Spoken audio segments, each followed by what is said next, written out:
Smart learning for all channel में आपका स्वागत है। जो भी इस चैनल को पहली बार देख रहे हैं और जो भी रेलवे, एसएससी और अदर कॉम्पिटिटिव एग्जाम्स की तैयारी कर रहे हैं, उनके लिए चैनल काफ़ी फ़ायदेमंद साबित होगा।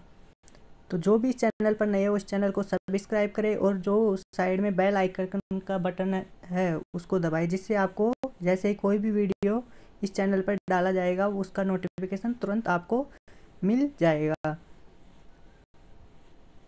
आज हम बात करते हैं रेलवे ग्रुप डी के इम्पोर्टेंट क्वेश्चन की, जो ये बार बार हर एग्जाम में ज़्यादातर क्वेश्चन ये रिपीट होते हैं। वो क्वेश्चनों की अपन सीरीज लेकर आ रहे हैं। तो इसमें जो पहला क्वेश्चन है, अपने जंग रहित लोहा बनाने में प्रयुक्त होने वाली धातु कौन सी है? उसका उत्तर आ जाएगा क्रोमियम। ये एग्जाम में पूछे हुए क्वेश्चन है, अपन डायरेक्ट आंसर यहाँ पे शामिल कर रहे हैं, ऑप्शन नहीं रख रहे। ये एग्जाम में ऐसे कैसे क्वेश्चन आए हुए हैं। सेकंड क्वेश्चन है कि मानव हृदय में कक्षों की संख्या कितनी होती है? तो इसका आंसर होगा 4। तो उनके नाम है जैसे बाया आलिन, दाया आलिन, बाया नीलय, दाया नीलय। तीसरा क्वेश्चन है कि नीलगाय किस कुल में आती है? तो इसका आंसर हो जाएगा हिरण। चौथा क्वेश्चन है पौधे के कौन से भाग से हल्दी प्राप्त होती है? तो इसका आंसर क्या होगा? तना। अब बात करते हैं फिफ्थ क्वेश्चन के बारे में। मांसपेशी को हड्डी से जोड़ने वाले ऊतक को क्या कहते हैं? तो उसका आंसर हो जाएगा टेंडन। कौन सा विटामिन हमारे शरीर में तीव्रता से बनता है? तो उसका उत्तर हो जाएगा डी। न चिपकने वाले खाने के बर्तनों में कौन सा लेप चढ़ा होता है? तो इसका आंसर हो जाएगा टेफ्लॉन। हीमोग्लोबिन क्या होता है? हीमोग्लोबिन जो कि हमारे शरीर में बनता है, उसका आंसर क्या होगा? प्रोटीन। अब 9th क्वेश्चन के बारे में बात करते हैं कि शैवाल को नियंत्रित करने के लिए आमतौर पर किस पदार्थ का प्रयोग किया जाता है? तो इसका आंसर होगा कॉपर सल्फेट। अब बात करते हैं 10th क्वेश्चन के बारे में। गुरुत्वीय त्वरण का मान बताओ। आंसर होगा 9.8 मीटर प्रति सेकेंड। गुरुत्वीय त्वरण का जो मात्रक होता है वो क्या होता है कि मीटर प्रति सेकेंड होता है।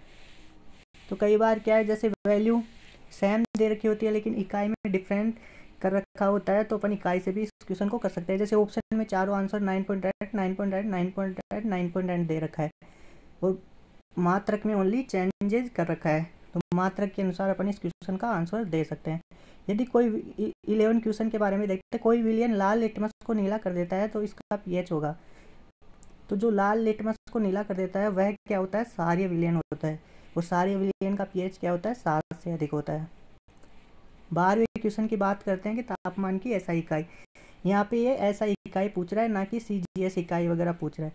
तो एसआई इकाई होती है जो केल्विन होती है, और इसकी तापमान की जो अदर इकाई होती है केल्विन, फारेनहाइट, डिग्री सेंटीग्रेड, ये भी होती है। तो यहाँ पे एसआई इकाई पूछ रहा है, इसलिए आंसर केल्विन आएगा। अब बात करते हैं 13 क्वेश्चन के बारे में। 13 क्वेश्चन कह रहा है कि निम्न में से किसमें केवल परिणाम होता है, दिशा नहीं? तो ये होती है अदिश राशियाँ। अदिश राशियों का मतलब होता है कि वे राशियाँ जिनमें केवल परिणाम होता है, दिशा नहीं। तो इसका आंसर हो जाएगा कार्य। अब बात आती है कि जठर ग्रंथियाँ कौन सी भित्ति में स्थित होती है? आंसर हो जाएगा पेट। 15 क्वेश्चन है, कौन सा ऊतक पौधों को लचीलापन देता है? तो आंसर हो जाएगा स्थूलकोण ऊतक।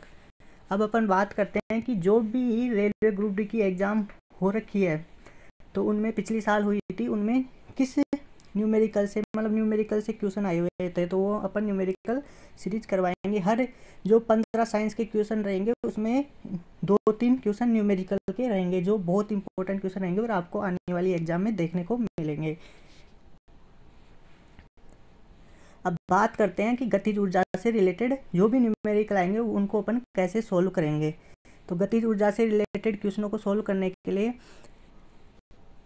क्वेश्चन कह रहा है कि जैसे इसका वो बनता है ना, फॉर्मूला कैसे बनता है वो बता रहा हूँ मैं। माना एक वस्तु जैसे v वेग से गति कर रही है और इसका द्रव्यमान m है, तो इस वस्तु की गति के कारण इसमें निहित ऊर्जा का मान इसके द्रव्यमान m के आधे और वेग v के वर्ग के गुणनफल के बराबर होता है। तो गतिज ऊर्जा को किससे प्रदर्शित करते हैं अपन? k से। तो k बराबर फॉर्मूला क्या हो जाएगा? ½ mv²। ये तो आपको फॉर्मूला अच्छे से याद कर लेना है। और इसमें डायरेक्ट न्यूमेरिकल फॉर्मूला बेसिस पे आता है। अब सीधे अपन बात करते हैं इसके जो एग्जाम्पल्स, 3 इसके एग्जाम्पल है रेलवे ग्रुप डी के न्यूमेरिकल के। पहला आता है कि गतिज ऊर्जा के टू टाइप पर पहला क्वेश्चन है कि 10 किलोग्राम द्रव्यमान का एक पिंड 6 मीटर प्रति सेकंड के नियत वेग से गतिमान है, तो इस पिंड द्वारा नियत गतिज ऊर्जा है। तो सूत्र अपने को पता ही है कि हाफ एम वी स्क्वायर होता है। यहाँ पे जो एम वी स्क्वायर, एम को तो द्रव्यमान कहते हैं और वी को वेग कहते हैं। तो जो द्रव्यमान की इकाई होती है वो किलोग्राम होती है, ग्राम होती है, किलोग्राम ऐसा इकाई होती है। जो वेग की जो ऐसा इकाई होती है वो मीटर प्रति सेकंड होती है। तो डायरेक्ट अपन फॉर्मूले में रखेंगे, आप एम की जगह 10 रखेंगे, वी की जगह 6 रखेंगे। तो इसको सोल्व करेंगे तो गतिज ऊर्जा कितनी आ जाएगी 180। और गतिज ऊर्जा का मात्रा क्या होता है जूल, तो जूल में आएगा ये। सेकंड क्वेश्चन है कि दूसरे प्रकार का क्वेश्चन की कैसे एग्जाम में क्वेश्चन बन सकते हैं। दूसरे प्रकार का क्वेश्चन है कि 2 पिंड है, यदि प्रथम पिंड का द्रव्यमान m है, वेग v है तथा दूसरे पिंड का द्रव्यमान 2m है तथा वेग 3v है, तो गतिज ऊर्जा का अनुपात क्या होगा। तो इसमें होगा, पहले को मान लिया m1 v1 मान लिया और दूसरे जो पिंड है उसके द्रव्यमान को मान लिया m2 और वेग को मान लिया v2। अब यहाँ पे सीधा अपन वैल्यू पुट कर देंगे। तो यहाँ पे जो ऊपर तो आ जाएगा हाफ एम स्क्वायर, नीचे m की जगह 2m रखेंगे और v की जगह 3v रखेंगे। तो इसको सोल्व करेंगे तो अनुपात जो अपने पास रेशियो आएगा वो 1:18 आएगा। फिर बात आती है तीसरे क्वेश्चन की। तीसरा क्वेश्चन कह रहा है कि यदि किसी पिंड का वेग 4v हो जाता है, जैसे पहले वेग v है तो इसका वेग क्या हो गया 4v हो गया तथा द्रव्यमान समान रहता है, तो उसकी गतिज ऊर्जा में परिवर्तन ज्ञात करो। या गतिज ऊर्जा कितनी गुनी हो जाएगी। पहले कितनी थी गतिज ऊर्जा हाफ एम स्क्वायर, अब यहाँ पे वेग क्या कर दिया इसने 4v कर दिया, तो अब वेग कितना हो जाएगा हाफ एम, v की जगह 4v हो जाएगा। तो यहाँ पे स्क्वायर होता है तो 16mv स्क्वायर हो जाएगा। तो यहाँ पे कितनी हो जाएगी गतिज ऊर्जा 16 गुना हो जाएगी। तो इस प्रकार से